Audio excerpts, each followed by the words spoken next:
Ada orang yang menganggap masa pensiun ini adalah masa yang membahagiakan, tapi ada juga yang sebaliknya. Itu semua karena di usia pensiun banyak kegiatan-kegiatan yang biasanya dilakukan akhirnya tidak dilakukan. Dan ini rentan sekali terkena penyakit-penyakit lainnya jika kita tidak menjaga pola hidup sehat. Nah, gimana nih menjaga kesehatan di masa pensiun? Selengkapnya di podcast ini.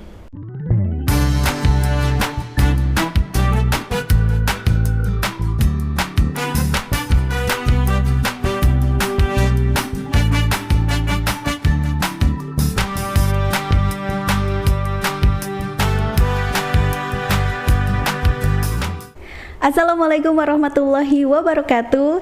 Sesuai apa yang sudah saya katakan nih ya, saat ini di studio saya sudah bersama Bapak Suci Agus. Beliau ini salah satu purnawirawan TNI AD. Nah, kita akan berbagi tips nih untuk para sahabat supaya di masa pensiun tetap sehat. Gimana ya tipsnya dari Bapak Suci Agus? Kita sapa dulu. Assalamualaikum. Waalaikumsalam warahmatullahi wabarakatuh, Mbak Kiki. Gimana kabarnya Pak Agus? Alhamdulillah sehat. Alhamdulillah sehat. Ini kayaknya habis olahraga nih. Ya, seperti biasa, jadwal ya. Oh, berarti sudah terjadwal ya untuk olahraganya Pak Agus ini? Ya, betul sudah. Oh, oke. Nah, kalau Pak Agus ini awal-awal gimana sih menikmati masa-masa pensiun ketika sudah tidak ada kegiatan lagi, terus Pak Agus di rumah aja, itu gimana itu perasaan awal-awal pensiun?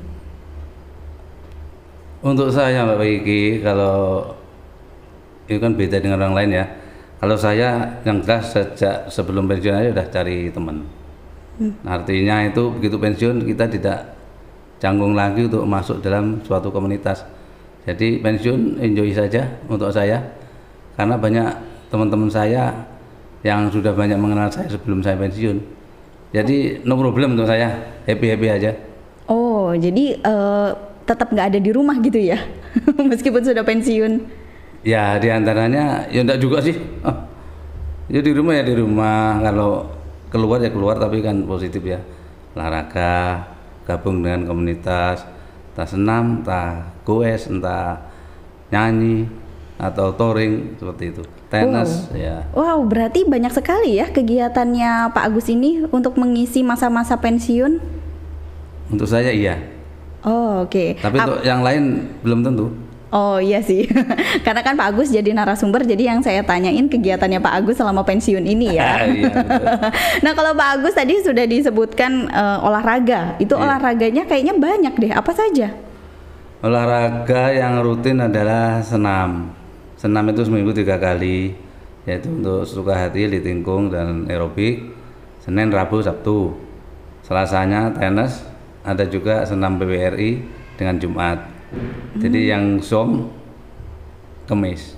Tapi Kemis digunakan untuk klub lain, yaitu klub touring, LSM ya. Banyak ya? Iya. Banyak ya. Jadi kalau misalkan senam ini di mana ini Pak Agus senamnya? Senam di GOR. Oh, senam di GOR itu hampir setiap hari ada ya? Ada, kecuali Kamis ya. Kecuali Kamis. Terus Kamis diadakan untuk kegiatan lain, yaitu grup lain, grup LSM dengan touringnya itu.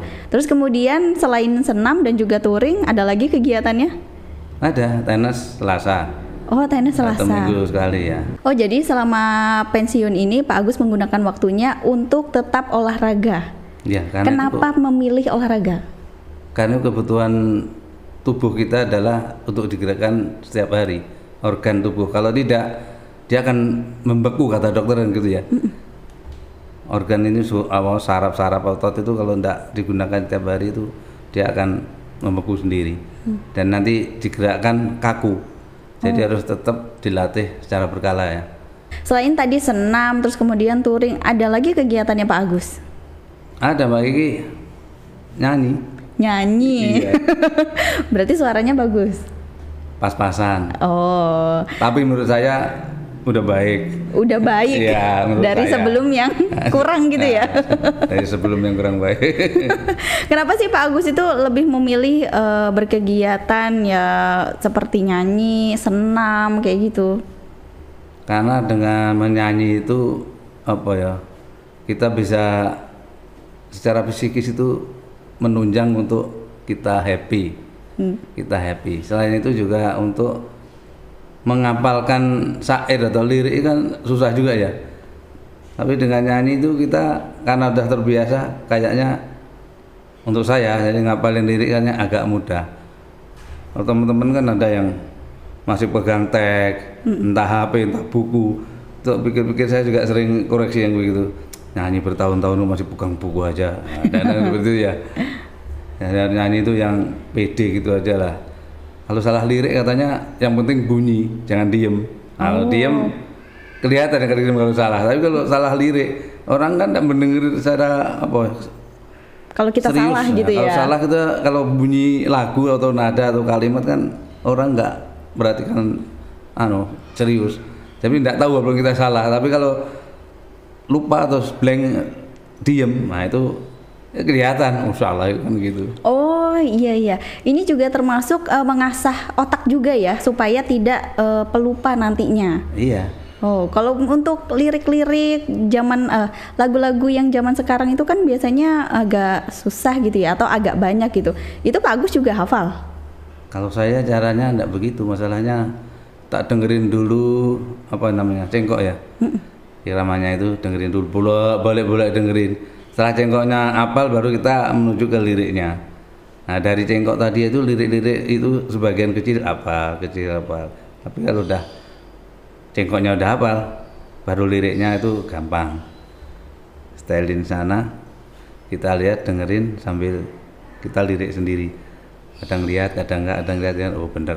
Lama-lama ya pede wis, hafal. Karena hafal jadi pede ya. Kalau bawa teks juga enggak pede. Sampai mana, balik gini, golek-golek bingung. Mana, sampai mana tadi, malah bingung. Enggak pede, akhirnya musik kemana, saya kemana gitu. Oke. Jadi selama sebelum masa pensiun itu datang, Pak Agus berarti sudah mempersiapkan untuk masuk di komunitas-komunitas itu ya? Iya, karena di waktu dinas pun kan kita sudah terbiasa nyanyi, karena di instansi kita itu kan suka ada kegiatan apa yang pastinya ada hiburan. Nah itu pasti ya nyanyi lah kita. Pasti tampil ya? Pasti tampil itu ya. Oke, kalau untuk senam itu gimana itu anggota-anggotanya Pak Agus itu cara berkenalannya, cara bersosialisasinya bisa masuk di komunitas itu? Kalau untuk saya karena sejak dinas pun sudah banyak kawan, jadi ada yang bawa kita. Aku sudah pensiun kapan? Udah tahun lagi ya, 1 tahun lagi dan begitu seterusnya. Pas masanya, sudah ikut kita aja gabung di senam. Oke, di mana? Di GOR. Udah ikutlah di GOR di sana. Itu senamnya Litingkung. Litingkung itu sebetulnya senam kesehatan untuk menyembuhkan segala macam penyakit kalau kita gerakannya betul. Tapi gerakannya tidak betul, tidak ada artinya juga. Artinya gerakan dari 1 sampai sekian itu sampai finishnya harus dilaksanakan dengan betul. Dan itu kalau dilaksanakan dengan betul, 1 capek, 2 berkeringat, benar-benar itu. Dan badan rasanya kalau masih baru sakit semua itu. Tapi kalau udah terbiasa ya tidak.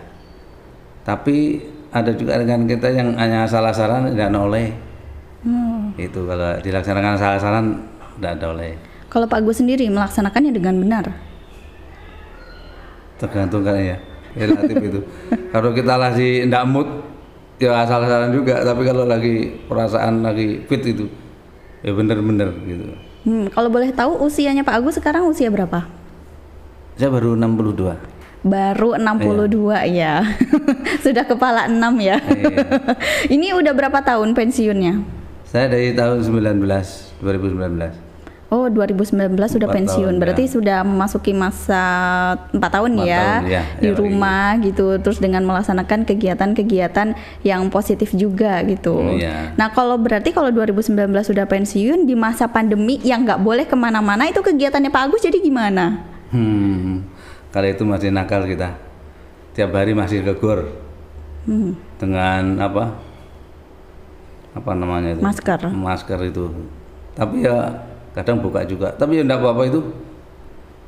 Pada orang-orang tertentu mungkin kalau seperti itu bisa kan mungkin daya tahan tubuhnya saat itu drop, mungkin begitu. Tapi kalau saya alhamdulillah dari awal sampai sekarang fit terus. Fit terus. Alhamdulillah. Itu karena memang kan katanya juga untuk menghindari virus itu jadi harus berjemur gitu ya. Nah, jaga imun ya. Jaga imun. Nah, jadi Pak Agus juga kan ke GOR juga niatnya untuk menjaga kesehatan juga ya Pak Agus ya. Iya, jadi teman-teman kita banyak sekarang yang dari China juga ada. Agus yang kegiatannya setelah senam itu berjemur. Kan kita yang baru pensiun juga bergabung di GOR berjemur. Intinya pokoknya setiap hari badannya harus digerakkan sehingga tidak kaku. Karena kesehatan itu adalah yang paling pokok. Karena dengan sehat kita bisa lakukan apapun ya. Benar. Tapi kalau tidak sehat mau apapun kayaknya malas gitu. Iya sih. Ada pengalaman dari Pak Sunu ya, teman kita jalan itu mengalami sakit sampai bisu. Bisu kenapa? Karena gula, tensi. Akhirnya pas di masa pandemi, akhirnya bingung juga secara ekonomi dia juga drop, tubuh drop. Ya mungkin dari pikiran juga seperti itu. Tapi pengalamannya yang disampaikan saya seperti itu. Akhirnya apa? Ngambil langkah tepat, olahraga. Tiap hari jalan di lapangan rumput di GOR itu. Tiap hari itu udah. Terus jangan punya perasaan saya sakit. Saya sehat. Jadi perasaan yang saya sakit itu hilangkan. Saya sehat. Tapi ternyata sampai sekarang katanya hidup kedua. Oh. Pernah bisu tidak bisa ngomong. Oh ya gitu. Itu sampai sekian bulan gitu. Akhirnya Pak Sunu dengan olahraga itu tidak minum obat apapun, hanya olahraga. Pokoknya badan digerakkan, semua organ-organnya bisa normal lagi dengan jalan kaki. Tidak lari karena kali tidak kuat juga kalau lari Pak Sunu itu. Jadi jalan kaki tiap hari. Jadi Pak Agus juga punya keyakinan bahwa kalau tubuhnya sering digerakkan itu bisa sehat terus gitu ya. Alhamdulillah begitu. Alhamdulillah. Pak Agus juga jarang sakit. Alhamdulillah tidak sakit pun, hanya pegel-pegel, minum vitamin sembuh wis. Oh, itu karena banyak olahraga ya. Iya. Tapi tadi sempat disinggung goes. Pak Agus juga bisa goes. Oh iya. Sampai kemana? Goes kita paling jauh ke Pantai Cemara Puger.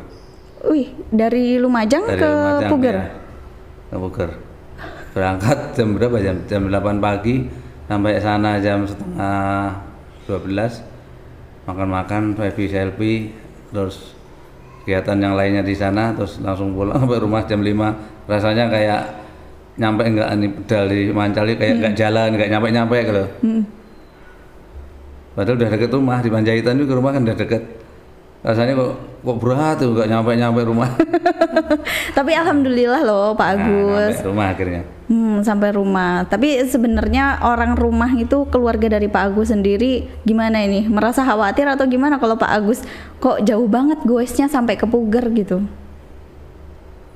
Katanya sih khawatir juga, tapi kita beri pengertian. Goes itu enggak apa-apa, kan banyak temennya. Kalau ada apapun pasti ada yang menolong. Terus kita sesuai kemampuan mengukur diri. Kalau kira-kira udah capek atau enggak kuat, ya kita berhenti istirahat. Dan teman-teman juga begitu, istirahat ikut kita yang paling tua kan gitu ya. Tapi kalau kita udah memaksakan, ya nanti kita rugi sendiri. Banyak kejadian Mbak Kiki yang dari gue itu meninggal banyak orang, bukan 1-2, banyak kejadian-kejadian itu. Jadi saat bersama teman-teman mungkin merasa kalau saya berhenti atau kan kok malu, akhirnya memaksakan. Dan kita kemampuannya kan sampai sebatas itu, akhirnya jatuh. Kalau enggak lupa bernapas. Oh, berarti yang Pak Agus rasakan ini selama pensiun ini adalah masa-masa yang menyenangkan gitu ya. Jadi nggak ada beban sama sekali. Oh, saya pensiun nih, nggak ada kegiatan gitu, nggak ada ya? Nggak ada tuntutan tugas apapun kan. Semua hanya dari dirinya sendiri. Jadi upayanya pokoknya upaya sehat saja. Upaya bagaimana sehat. cara upaya sehat? Karena banyak rekan-rekan yang di bawah kita sudah ada karena sakit itu karena apa? Mungkin karena pikiran dan lain-lain, seperti itu rata-rata gitu. Kalau saya buat enjoy saja udah, tidak terlalu banyak mikir yang lain aneh-aneh. Olahraga happy, nyanyi happy, tulis happy, tenis happy. Dan kita ini kalau udah kumpul teman-teman hanya apa ya, teriak-teriak itu yang bebas itu loh, lost doll.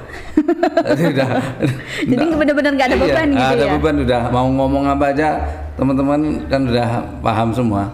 Ya memang gitu, kita bisanya teriak-teriak gitu hanya di lapangan tenis, di gor, apa teriak-teriak itu. Kalau di rumah kan enggak mungkin teriak-teriak. Iya sih, mungkin latihan nyanyi aja ya kalau di rumah ya. Itu pun nggak teriak-teriak ya. Biasa. Tapi nada-nadanya masuk dong. Kadang-kadang. Oh, kadang-kadang. Tapi yang penting Pak Agus ini harus happy gitu ya. Pokoknya tipsnya harus happy ya. Tipsnya jadi nggak terbebani gitu. Sempet nggak sih merasa wah bakal minder nih aku nanti pensiun gitu? Karena kan dulu mungkin karena masih menjabat gitu ya, pakai seragam gitu kan. Karena Pak Agus sendiri kan purnawirawan TNI. Nah terus kalau misalkan sudah selesai masa tugasnya, itu kan jadi masyarakat biasa gitu. Gimana? Pernah nggak ada perasaan wah bakal minder nih? Enggak, kalau saya ada biasa saja. Karena sejak dinas pun saya berteman itu dengan semua lapisan, tidak hanya dengan rekan-rekan jabat-jabat lainnya. Enggak, justru saya tuh jarang mendekat kepada pejabat-pejabat waktu masih aku dinas. Lebih baik golongan orang-orang biasa, tukang beca, tukang ojek, teman-teman kita ngarit itu kita dihormati malah dengan mereka. Atau golongan pejabat enggak senang, enggak suka saya. Oh, jadi sudah terbiasa gitu ya, kumpul dengan yang biasa. Itu, ya. Oh, seperti itu. Nah, yang Pak Agus rasakan di masa pensiun lebih sibuk atau di masa dinas? Untuk saya yang saya rasakan kayaknya sibuk sekarang ya. Masa dinas kan ada anggota. Oh gitu ya. Jadi ada anggota yang bisa ngerjain gitu ya, tinggal terima laporan. Tinggal terima laporan aja udah beres gitu ya. Iya. Oke. Jadi ini sibuknya di sini sekarang justru ya. Oke, nggak apa-apa sih kalau itu sebenarnya positif juga sih, karena kan untuk menjaga silaturahmi, terus menjaga kesehatan juga gitu. Ada tips lagi nggak dari Pak Agus nih untuk menjaga kesehatan untuk sahabat-sahabat nih, siapa tahu juga sedang mempersiapkan masa pensiun atau sekarang sudah pensiun? Kalau untuk saya tip ya silaturahmi karena di samping kita bisa tatap muka sama teman-teman, ketemu guyon ya, fresh gitu ya. Selain itu kan bisa memanjangkan usia, bisa melancarkan rezeki juga kan gitu katanya. Tapi memang kenyataannya seperti itu ya. Karena dengan silaturahmi kita bisa ketemu teman-teman, bisa makan bersama, minum bersama, itu kan rezeki juga ya. Terus kita sehat, itu juga rezeki juga. Kemudian untuk apa ya, untuk yang lainnya kita juga bisa untuk bersedekah, karena di grup kita ini ada juga grup FB Wong Lumajang. Itu kan bagi-bagi sembako kayak seperti itu. Kita dari donasi grup kita sendiri diberikan kepada fakir, juga donasi kepada grup ini untuk anak-anak yatim, untuk itu santunan. Itu rutin tiap Jumat Manis kita lakukan itu. Oh, jadi Pak Agus ini bukan hanya di bidang apa ya, olahraga aja, tapi juga ikut di dalam grup yang istilahnya apa ya, menabung bekal di akhirat nanti gitu ya. Ya kurang lebihnya begitu, karena itu acaranya resmi diketahui oleh juga Lumajang, karena itu kan untuk grup itu kan tidak salah pernah ada izin juga itu. Terus ini kita di grup Wong Lumajang ini bergilir dari kecamatan satu, tempat lain itu hampir lunas kayaknya. 21 kecamatan ini. Tempur Sari yang belum kayaknya. Oh, Tempur Sari sudah. Tempur Sari sudah, Kucalit sudah, Padang sudah. Yang jauh mana? Dengan daerah Kelakah Ranuyoso kayaknya belum. Daerah utara. Berarti next ya, nanti diagendakan gitu ya Pak Agus ya. Berarti setiap malam Jumat Manis pagi gitu sudah open donasi sebelumnya. Ya, sebelumnya itu open donasi, terus H-1 sudah koordinasi dengan kepala desa, dengan perangkatnya. Dan saat itu juga nanti ada perangkatnya juga. Oh. Ada perangkat, menghadirkan perangkat. Yang kegiatan selain kegiatan sosial, kita sendiri untuk grup baru kita LSM itu kegiatannya touring. Kalau hari-harinya markasnya di Panjaitan, di warung kopi itu ya.